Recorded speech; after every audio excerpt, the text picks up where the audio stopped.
The world doesn't change in one dramatic moment. It changes quietly.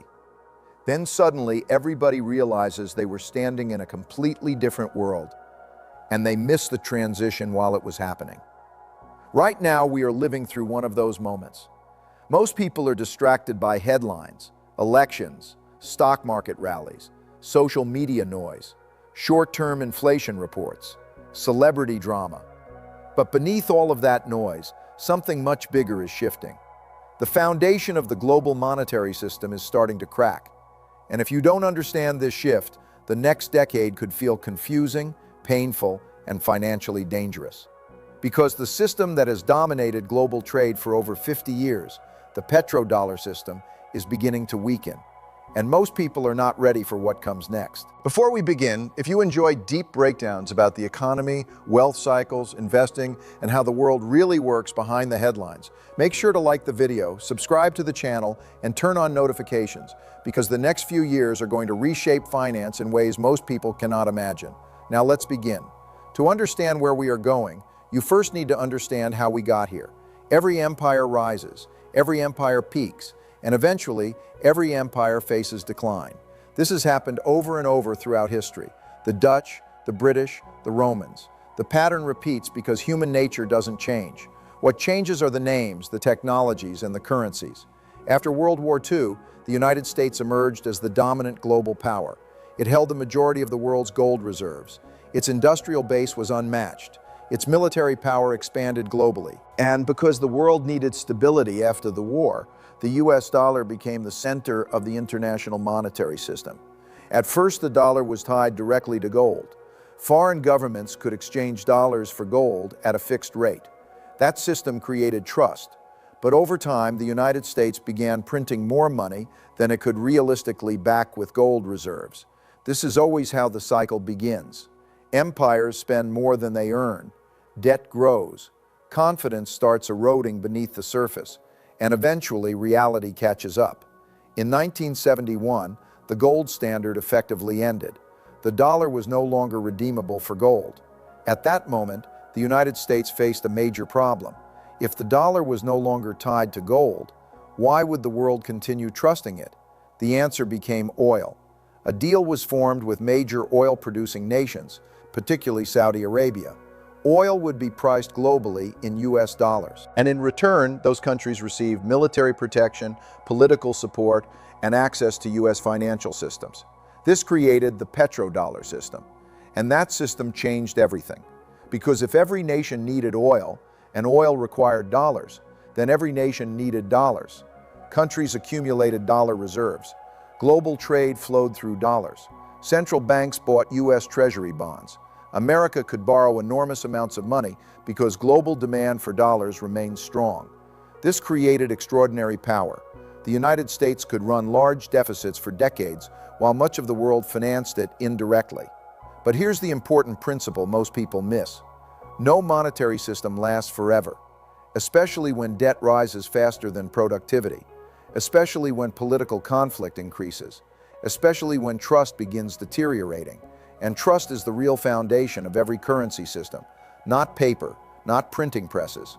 Trust. Today, the numbers are becoming difficult to ignore. Debt levels are exploding. Interest payments are rising rapidly. Governments around the world are running structural deficits. And when countries become heavily indebted, they usually face only a few choices. Raise taxes dramatically, cut spending aggressively, default openly, or print money. Historically, governments prefer printing money because it feels less politically painful in the short term. But printing money weakens purchasing power over time, and eventually creditors begin questioning whether holding that currency remains safe. This is where we are entering a dangerous phase, because many countries are quietly beginning to reduce dependence on the dollar system. Not overnight, not dramatically, but gradually. China and Russia have increased trade settlements outside the dollar. Central banks are buying gold at record levels. Regional alliances are discussing alternative payment systems. Energy trade agreements are increasingly being negotiated in local currencies. And this matters more than most people realize, because reserve currency status gives enormous advantages. It allows cheaper borrowing. It creates artificial demand for financial assets. It increases geopolitical influence. And when reserve currency dominance weakens, those advantages begin fading. Now let me be very clear. This does not mean the dollar disappears tomorrow. Reserve currency transitions take time. The British pound did not collapse overnight. These shifts often unfold over decades, but the direction matters, and the direction right now is changing. The world is becoming more fragmented, more multipolar, less trusting, more competitive, and history shows that global monetary orders tend to change during periods like this, especially when you combine five forces together: large debt burdens, internal political conflict, external geopolitical rivalry, rising interest costs, and weakening trust in leadership. Those conditions historically precede major restructuring periods. What's fascinating is that most people only recognize these shifts after the consequences arrive.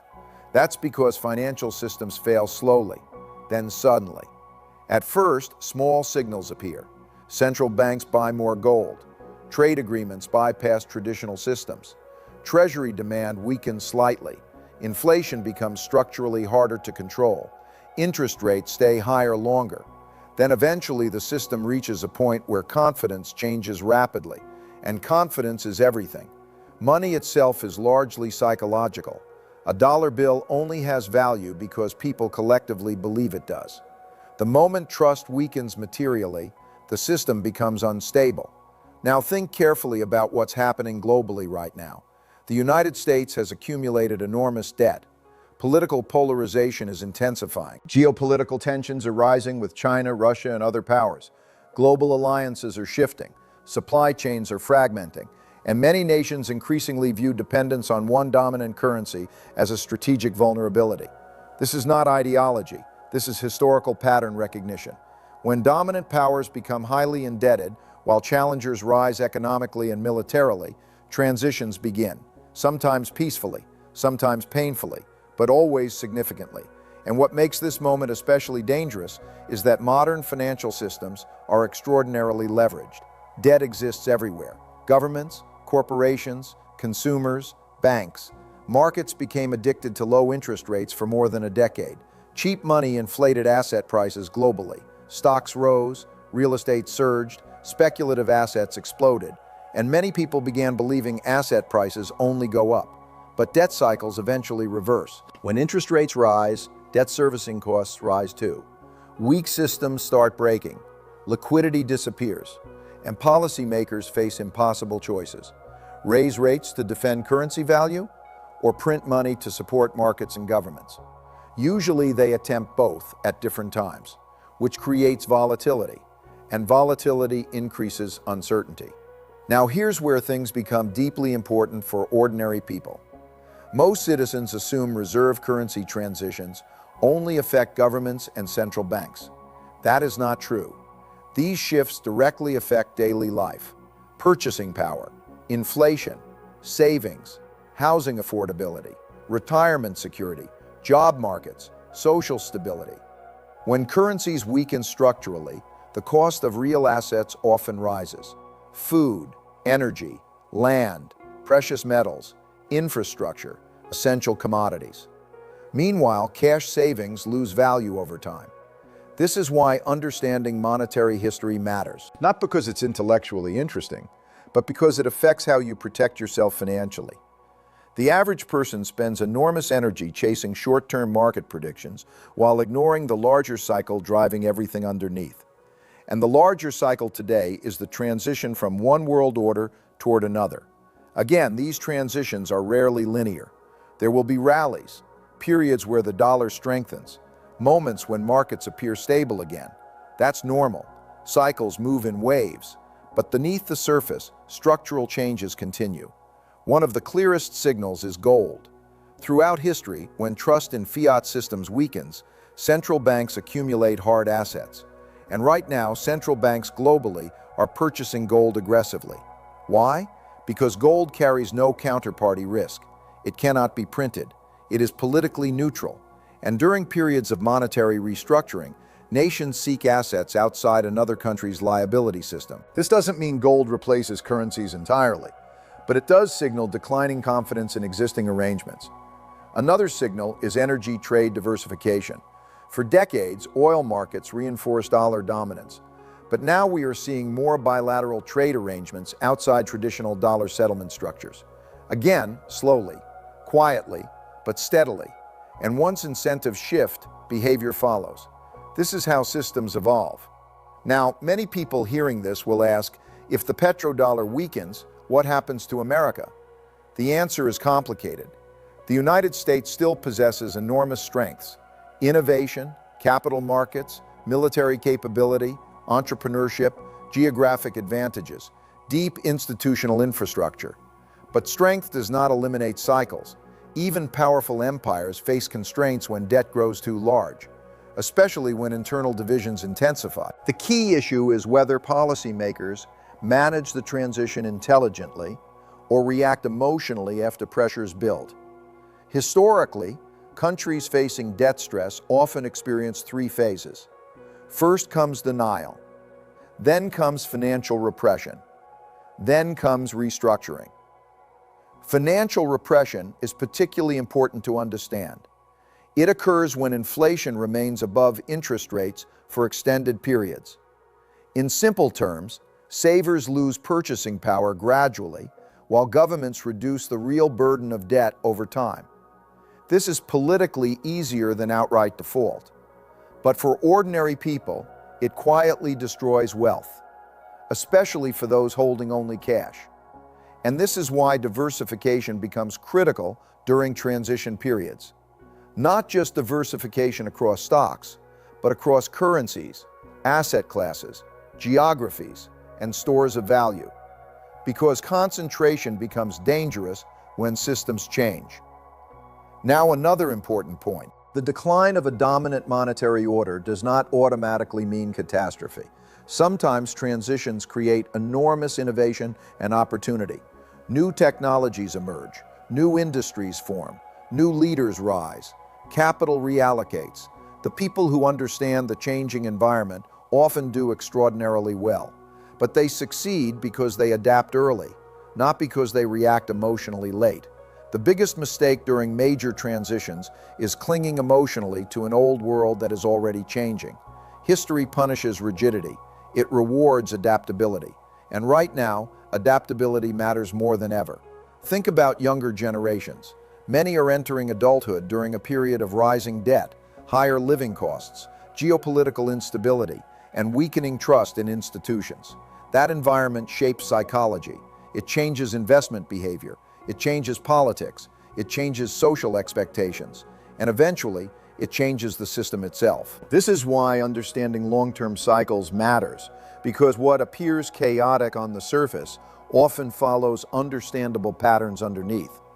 When wealth gaps widen, when debt expands excessively, when money printing accelerates, when geopolitical rivalry rises, when internal conflict intensifies, the probability of systemic change increases dramatically.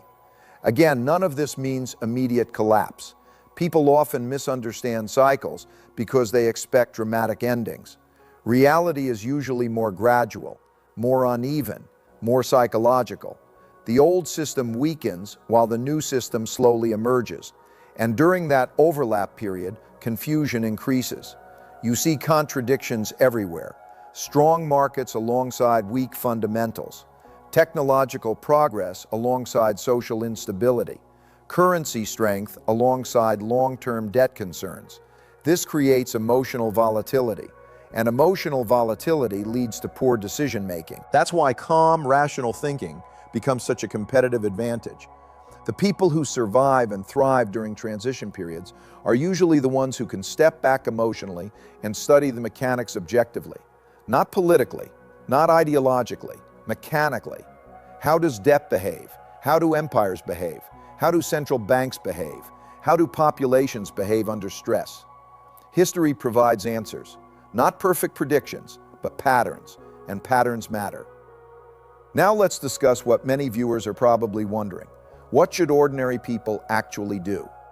First, understand that preserving purchasing power becomes increasingly important during debt-driven monetary transitions. This means thinking carefully about what assets truly hold value over long periods. Second, avoid extreme concentration.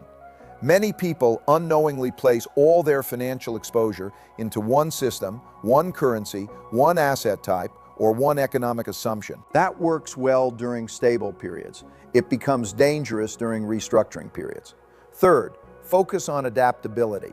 The future will likely reward flexibility, skills, and global awareness more than blind loyalty to old assumptions. Fourth, study history. Most people believe current events are unprecedented because they lack historical perspective. But many of today's dynamics have occurred repeatedly across centuries. Different countries, different currencies, same human behaviors. And finally, remain emotionally balanced. Fear and greed destroy more wealth than recessions themselves. During transitions, both panic and blind optimism become dangerous. Clear thinking matters most. Now, here's the irony. The greatest financial opportunities often emerge during periods of uncertainty, because major change forces capital to move. Old winners decline, new winners emerge, entire industries get rebuilt. The people who understand the transition early position themselves ahead of the crowd. Most people wait for certainty, but by the time certainty arrives, the opportunity is usually gone. That has always been true throughout history, and it will remain true now. The world order is shifting. The petrodollar system is weakening. Debt cycles are reaching late stages. Geopolitical tensions are rising. Trust in institutions is fragmenting. These are not isolated events. They are interconnected signals of a larger transition already underway. The question is not whether change is coming. The question is whether you will recognize it early enough to adapt intelligently.